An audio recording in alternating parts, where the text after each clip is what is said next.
author, columnist, managing editor of LibertyNation.com, podcast host and conservative policy advocate. We dismiss history at our peril. Liberty Nation Radio with Mark Angelides. The FBI raids a former president's home, and the White House denies all knowledge. What has this unprecedented move done to the image of the United States government? Well, details are few and far between, yet it seems everyone has an opinion. We're going to sift the facts from the fiction today, right here on Liberty Nation Radio, here on the Radio American Network. I'm your host, Mark Angelides. On this episode, we discuss the political and legal fallout from the Mar-a-Lago raid. I want to take a moment to say a special thank you to our listeners out in Dalton, Georgia on WBAC 1230 AM. Thank you for being here. Remember, this show is proudly sponsored by LibertyNation.com, where you can access podcasts, breaking news, analysis, and a range of biting and brilliant shows to whet your appetite for freedom and your fondness for the great American Constitution. The big news on everyone's lips is the raid on Mar-a-Lago. But what does that mean for President Donald Trump? And what does it mean for the Department of Justice? Well, to join us, figuring out the analysis, we have with us longtime host of this here Liberty Nation radio show, political analyst, Mr. Tim Donner. Welcome back, Tim. Hello, Mark. Good to be here. It's great to have you on. So I guess the first question has to be, just how unprecedented was the Mar-a-Lago raid? Well, you know, our editor-in-chief keeps telling us to not use the word unprecedented. We tend to be on LibertyNation.com. We say, this is unprecedented. Never happened before. In this case, it's actually true, which most people know. Both sides realize this is unprecedented. And both sides, at least the responsible parties on both sides, are being cautious in assigning blame, because it would be embarrassing to say it's all, just a persecution of Donald Trump, and then we see there's something serious comes up, or that Donald Trump is obviously guilty. They can find all kinds of stuff on him, and then we find out that it was just love notes to and from Kim Jong-un. and a mostly from, napkin. I presume. Mostly from. Yes, mostly from. But some too, as well, I understand. And a cocktail napkin that was supposedly pilfered by the president from the 45th president from the White House. I mean, look, this is entirely unprecedented. And the Rubicon that it's crossed now is that Republicans, when they come to power, are going to tee off on Democrats, are going to tee off on the Department of Justice. They're going to tee off on Attorney General Merrick Garland. And I equate this to some degree, Mark, to when the Democrats, Harry Reid, decided to pass a filibuster breaker, essentially, by having federal judges below the Supreme Court level able to be approved on a simple majority. Well, that opened the door for Mitch McConnell, when he came in, to require only 51 votes for a Supreme Court justice. So what's good for the goose is good for the gander in politics, and this sets an extremely dangerous precedent of basically targeting someone who is a political opponent, even if there is reason for the raid, which seems hard to believe, given that Hillary Clinton did something far more egregious. And she wasn't the president, whereas Donald Trump was the president and has the ability to instantly declassify any document that he chooses. Now, he probably didn't go through that process, but all the accounts are that this was, about presidential records and materials that he took out that he shouldn't have.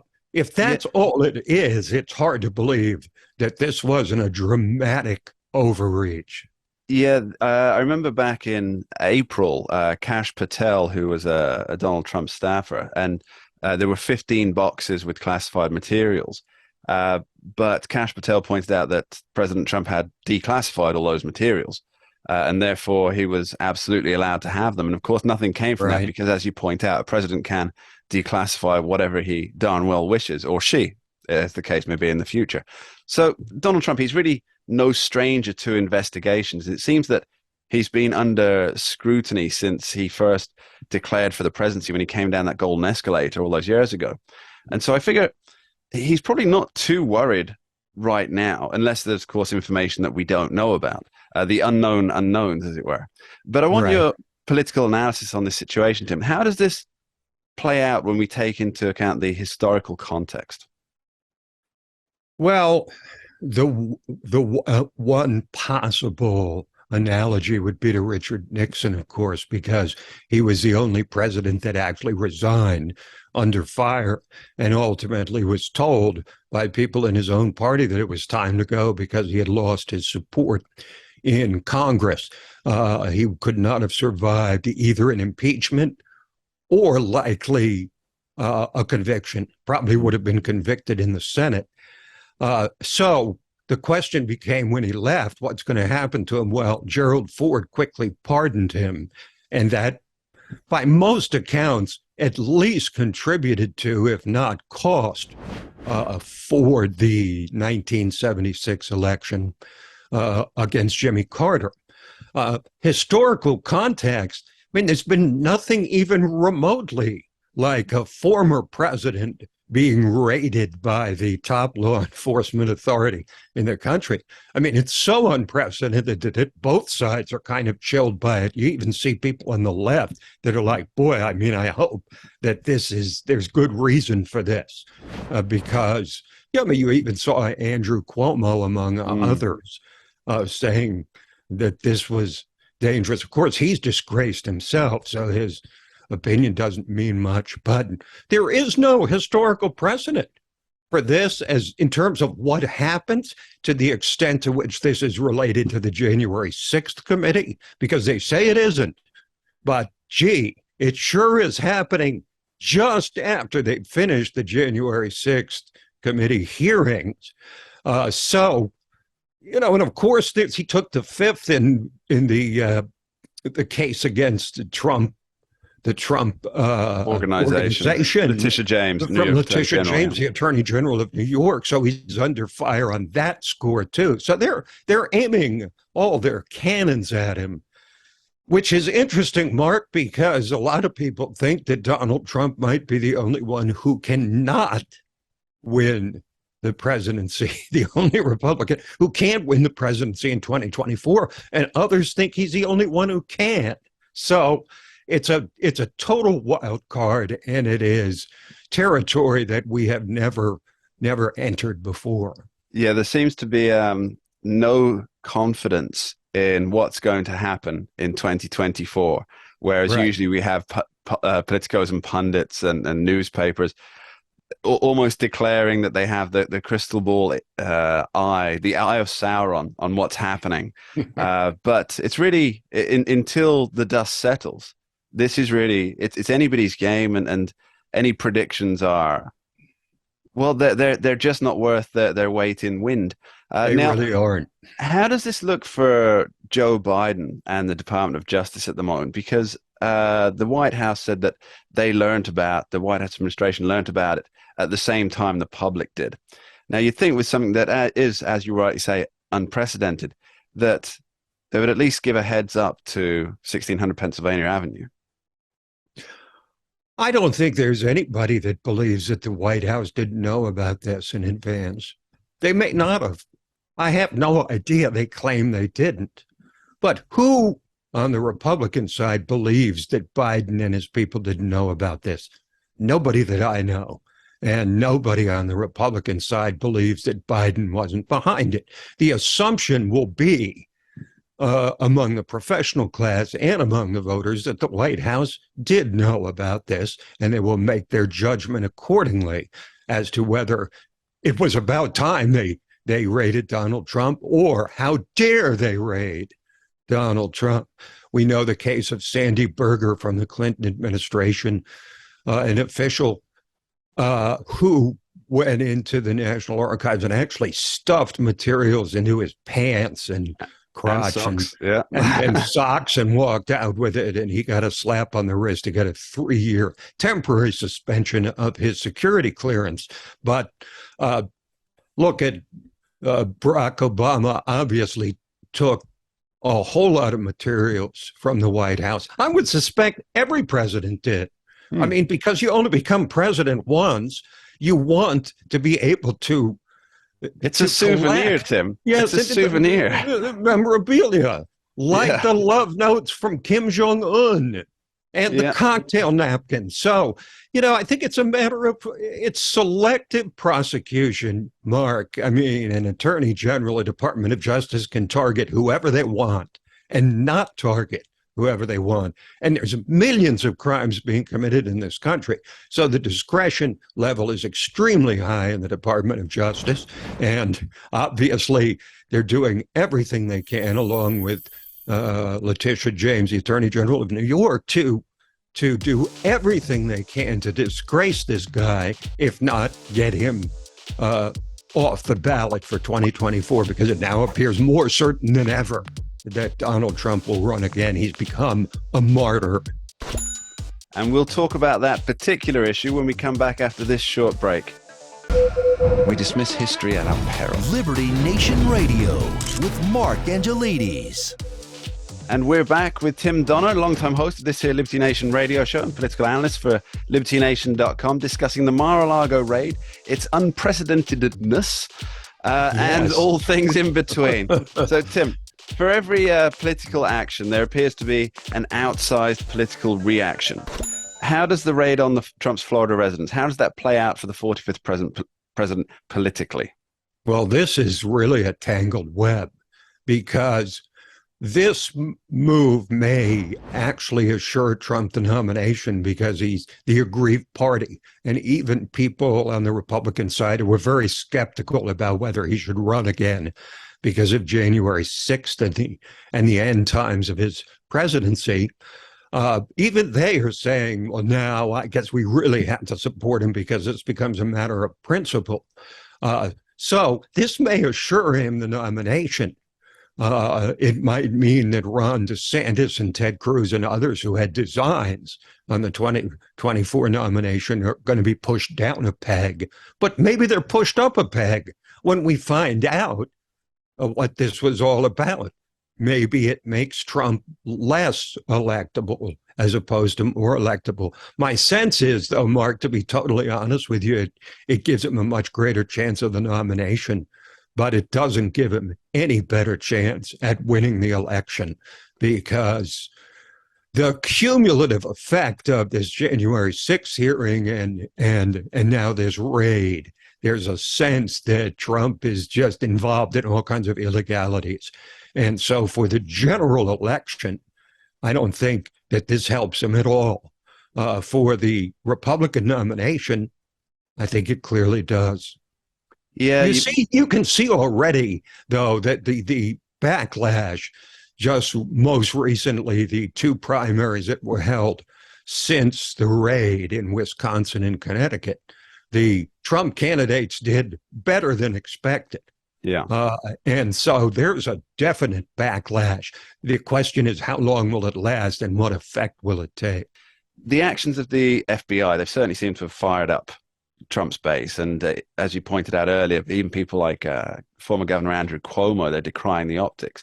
So to bring us back to what you left off the last segment with, is Trump becoming seen as a martyr towards the very things that he decried when he first ran for president? Well, basically, the raid on Mar-a-Lago validated all the claims that Trump has been making, that he's a subject of political persecution, uniquely so, because, of course, Republican presidents back to Nixon, Reagan, Bush were all despised by the left. But this takes it to an entirely different level. So absolutely, it makes him a martyr. I mean, there's no question about it. That was my first reaction when I heard about it. I said, okay, Trump's going to become a martyr.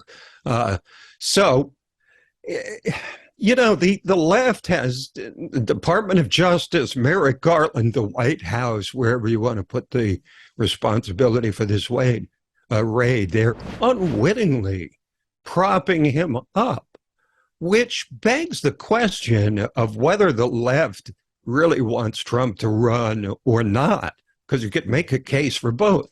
they want him in because they believe January 6th and the rest means he can't possibly be elected and would be an easy mark?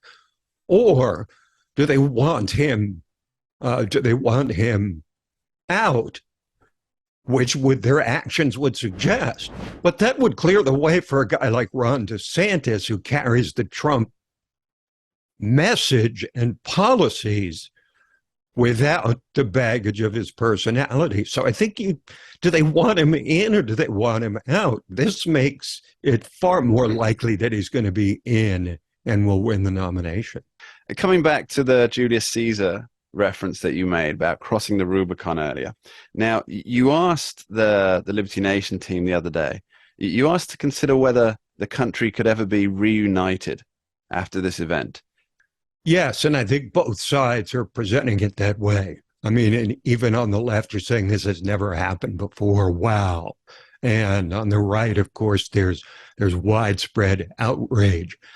I think the question to be asked on whether we can come together again as a country is, will the center hold? That's usually the question about political stability. Can the center hold? And the most extreme voices, frankly, on both sides are now the loudest, are carrying the day to the greatest extent.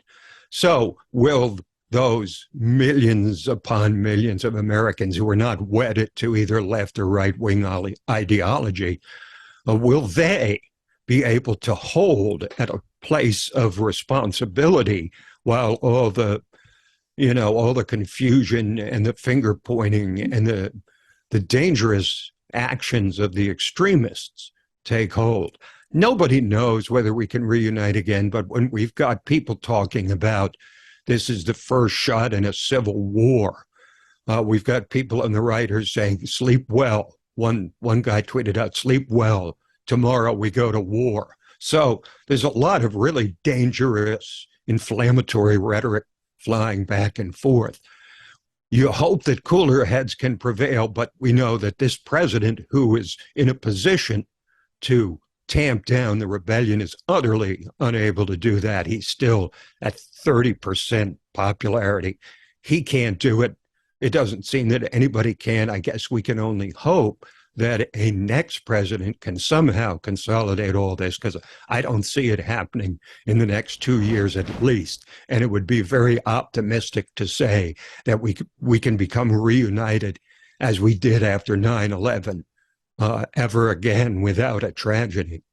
Well, as you say about the center holding, it reminds me of the W.B. Yeats poem, The Second Coming, where he says the center cannot hold. Yes. Mere anarchy is loosed upon the world. Yes. I think that's a great place to leave it. Tim Donner, thanks ever so much. Always a pleasure, Mark. You're listening to Liberty Nation Radio, heard across the Radio America network from our flagship station in the nation's capital, WWRC in Washington, D.C. Remember, you can tune in for a Liberty Nation from 2 to 3 p.m. Sunday on KBKW, 103.5 FM, 1450 AM, the talk of Grays Harbor. Coming up later, we discuss the legal ramifications of serving a warrant on a former president. Don't go anywhere. We dismiss history at our peril. Liberty Nation Radio with Mark Angelides. Trump's Mar-a-Lago residence raided by the FBI. What are the details behind it? Why did it happen? How did it happen?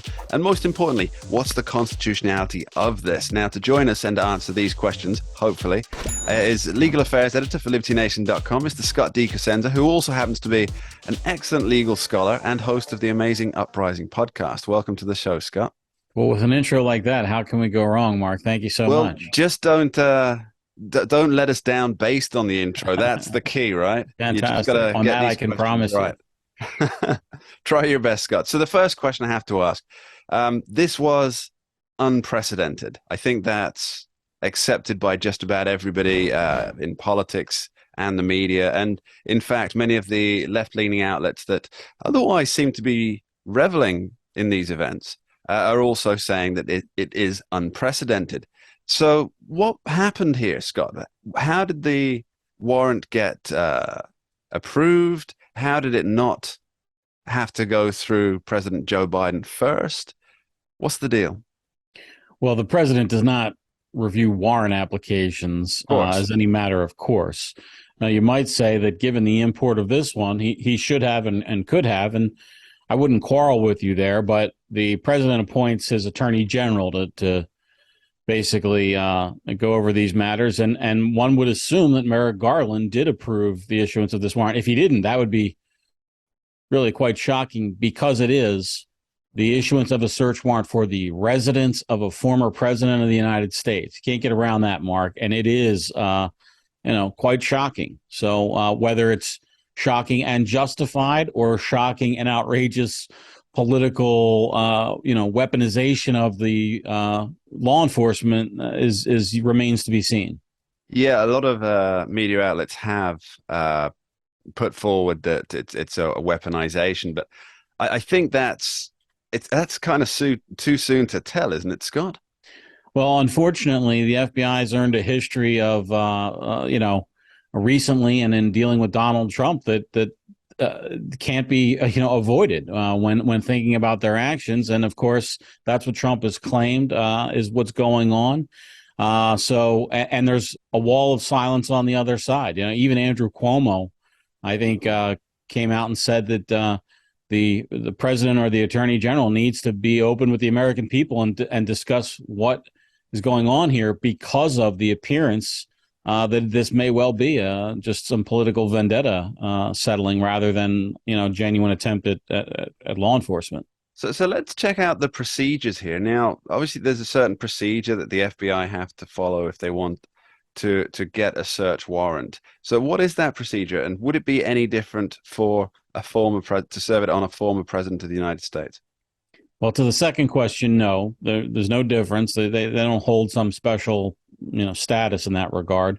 A federal law enforcement officer wants a warrant to search something, they go before a federal judge or magistrate and submit a warrant application. And there are pre-printed warrant applications that and they have to list down what's the street address, what evidence is to be seized, what might be within that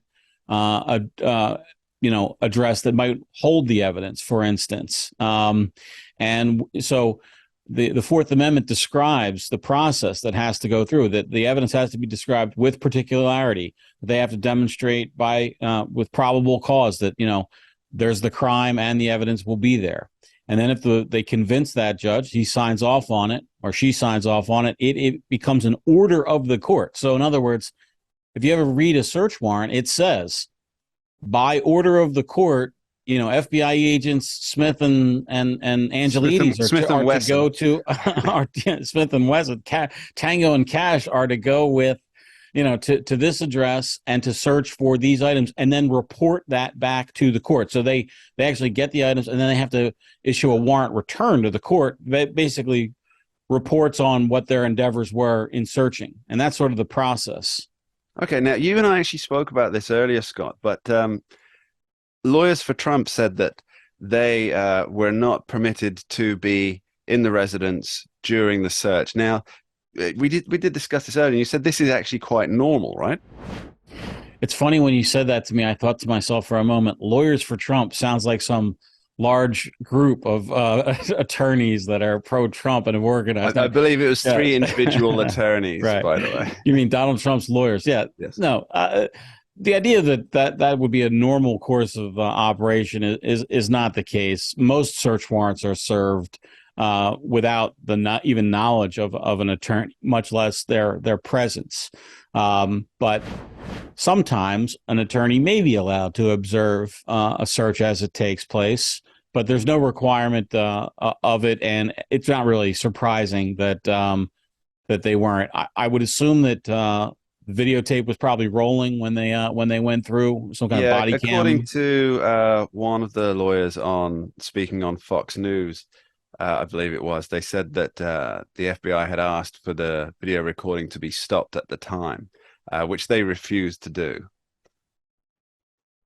Well, that's interesting. It's, one of the other kind of indignities of this whole thing is, of course, if there is video recording, it's of the president's, of the former president's private residence, his dressing room, cheeseburger wrappers and cans of Coca-Cola. Well, they said they went through Melania's wardrobe too, and while that's not, if there was a place capable of containing the evidence they were looking for, they should look there. They should look everywhere. But to think that that's now on video somewhere, and that there were maybe a dozen or three federal agents walking through your bedroom, that can't make anybody feel good at all. Yeah, you explained in an article we did on libertynation.com about where and how they might search according to the warrant. So I think the analogy you made was if law enforcement is looking for a samurai sword, for example, they wouldn't be allowed to open a lunchbox because the lunchbox could not contain a samurai sword. Well, that is right, and I would just make one minor correction, just to be finicky about the facts. Lunchboxes are fair game. No, that it's not what they're looking for. It's what the warrant authorizes. Right. So the warrant will say, "I authorize and order you to go to X address to search for, find, and recover a samurai sword," and it'll say, you usually have some language about vessels that that can be open and that kind of thing. But like you say, if there's a lunchbox, or more often, Mark, like a woman's purse, if you think about it that way, or a wallet, that kind of thing, where lots of evidence wouldn't be able to be contained in that. One of the things that struck me, Scott, is when this story broke in the evening, was that the warrant was served to Mar-a-Lago, to Secret Service agents that were there, but not to President Trump himself. Now, is there a reason that they didn't wait for Donald Trump to be there, to be let into the premises? Well, a warrant is a piece of paper, right? That's what the judge signs, and that is to be delivered to a human being who is lawfully occupying the property. So Donald Trump wasn't in Mar-a-Lago, therefore he would never have been served with a warrant, because the warrant should be in the hand of the officers leading the warrant service at the property itself, and would be handed to a person at the property. Now, in these kind of bigger cases, typically, with an assistant U.S. attorney working with a esteemed criminal defense attorney, which is, I imagine, what we have going on here, you would expect that they would also fax a copy of the warrant to the guy's office, probably just as a professional courtesy.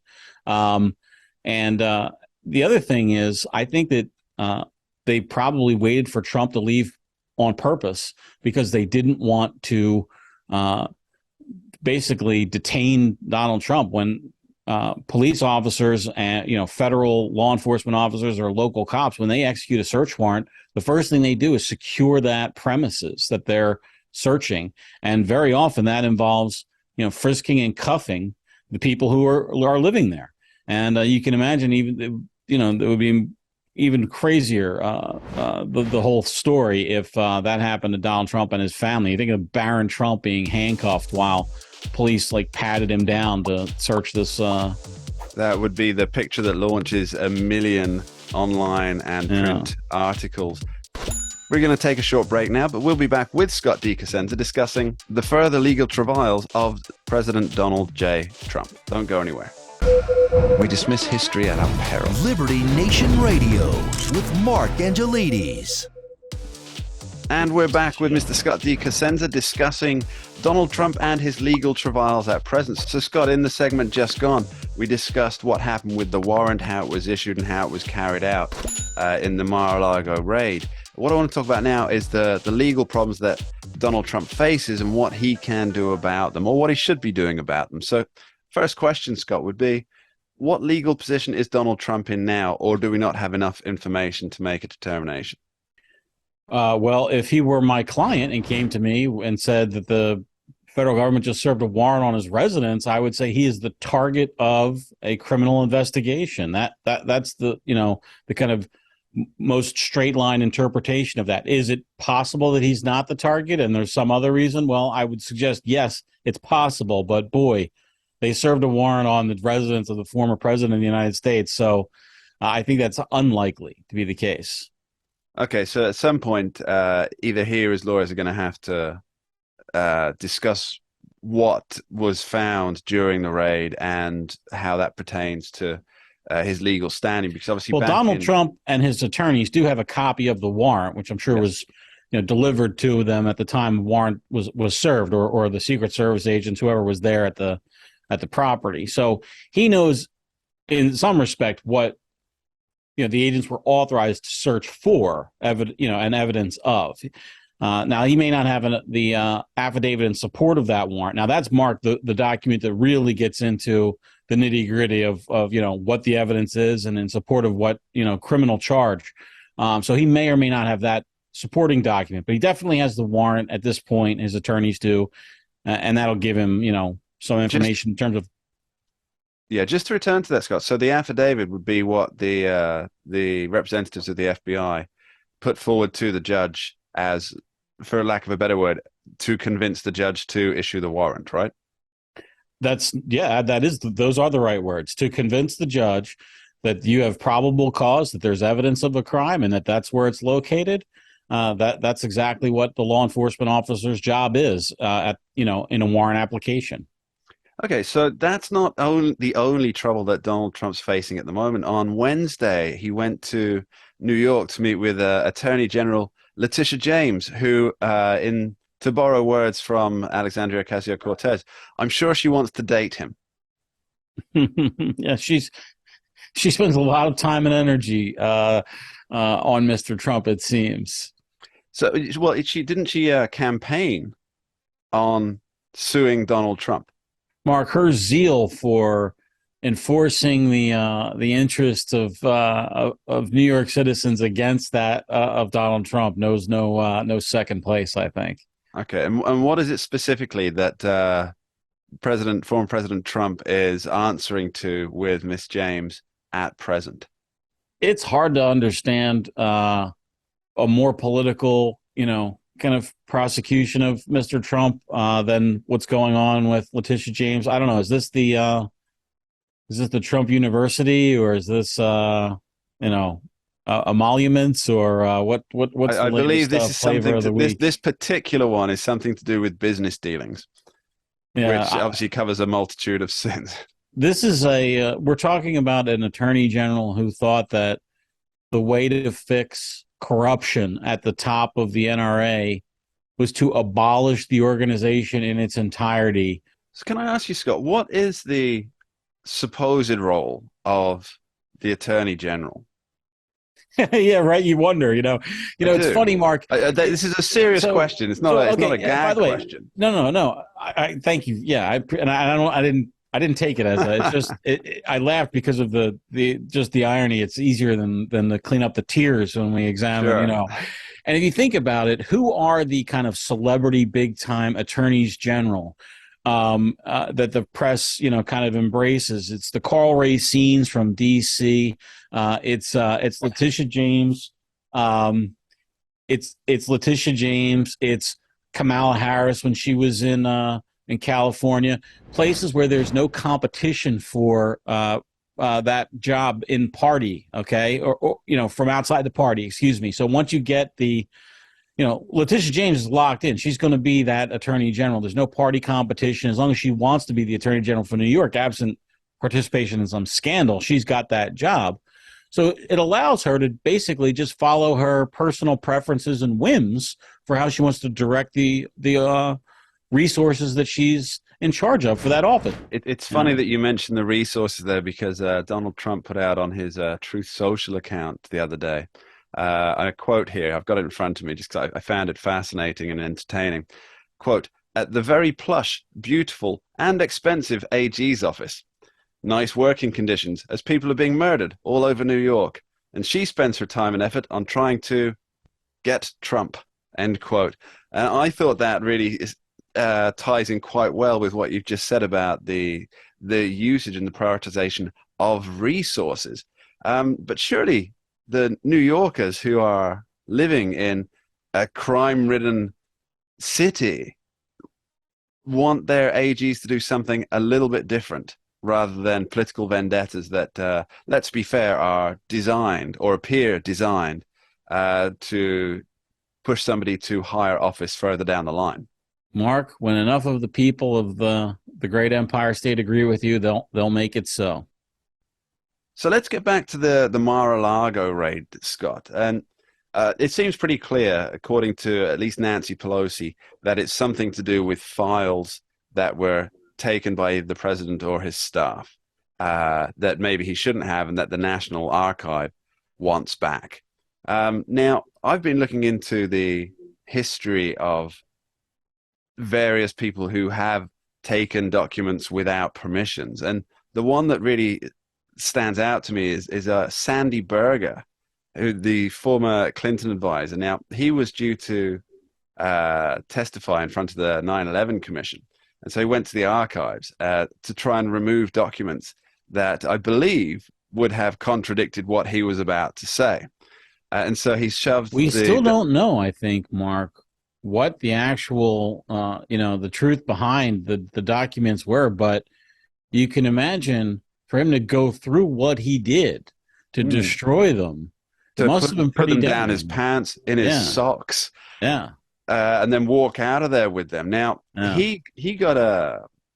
I mean, I don't know how the sentencing stuff works on this kind of thing, but he got a misdemeanor charge, $50,000 fine, 2 years probation, 100 hours community service, and he lost his security clearance. I think that was for 3 years he lost that clearance level. Good to have friends in high places, Mark. It is. Well, I'm sure K Street... Can you imagine, by the way, that is this guy so valuable to the national security that we had to make sure that within 3 years he got those clearances back so that the decision makers could have the benefit of his weighing in with full knowledge of the national security posture? I mean, possibly the greatest advantage he provided was large socks.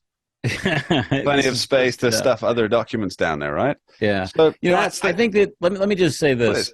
I think that these kinds of cases are so rare and infrequent that we can't develop, think about trend lines in sentencing or charges. I mean, that's one case that we know of that's kind of well publicized, but there haven't been other well publicized cases generally because this isn't a charge that's frequently made against someone in the criminal courts. Okay, so it really is just a question of wait and see what happens. Yes. Do we expect Attorney General Merrick Garland to be speaking on this at length at any point? Wow, I sure hope so. I agree with you find me in rare agreement, 100% agreement with former Governor Andrew Cuomo. Yeah, exactly. That the import of this, I'm struggling to come up with the right way to say this. Even if your reasons for something are 100% valid and just, if some other reasonable observer of those of actions wouldn't have to go out of their way to view them as inappropriate or improper, one might take pains to assuage them that it's not, that the motives are not impure, and charges are political. The decision to prosecute is political. And so I think it's incumbent upon our leaders to suggest, hey, this is not political and let us know why, rather than just be a wall of silence and let the worst potential fears take hold. Yeah, like Caesar's wife, the DOJ needs to be above suspicion. Scott D. Cosenza, thanks ever so much for joining us. Thanks, Mark. And that's about it for this week on Liberty Nation Radio here on the Radio America Network. I'd like to thank our guests Tim Donner and Scott D. Cosenza, and you, the listeners, for taking the time to join us. I'd like to leave you with a thought from Patrick Henry. He said, quote, "Suspicion is a virtue as long as its object is the public good, and as long as it stays within proper bounds. Guard with jealous attention the public liberty. Suspect everyone who approaches that jewel." End quote. In these days of politicization and partisan effort, Mr. Henry does indeed give us some food for thought. Thanks for listening. We dismiss history at our peril. Liberty Nation Radio with Mark Angelides. We're doing it for real, really real. Liberty Nation. And Jeff Charles, contributor for LibertyNation.com. I think we're starting to make an impact. Liberty style, fight for freedom. Daily tracking poll sponsored by Liberty Nation for Thursday. Mentioned by Dan Bongino, Rasmussen, Jordan Peterson, and I others. can do it again if you want me to. Cited in Mark Levin's American Marxism. I think we're starting to make a really big impact. Get noticed. We're doing it. Rock on. I'm gone.